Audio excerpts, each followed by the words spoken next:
निकला निकला निकला गे बेटी बैठा पापा के जंघिया।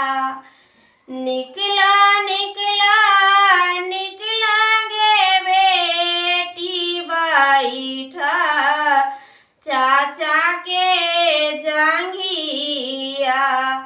कैसे मैं निकलूँगे मामी बैठू पापा के जंघिया।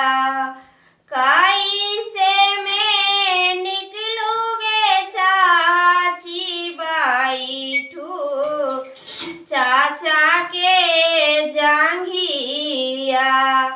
जंघिया बैठात गे मामी फाटे लाए काड़े जाबा। जंघिया बैठात गे चाची फाटे लाए काड़े जाबा। आजू से छोड़ब लीजी पापा अपनी है नागरिया।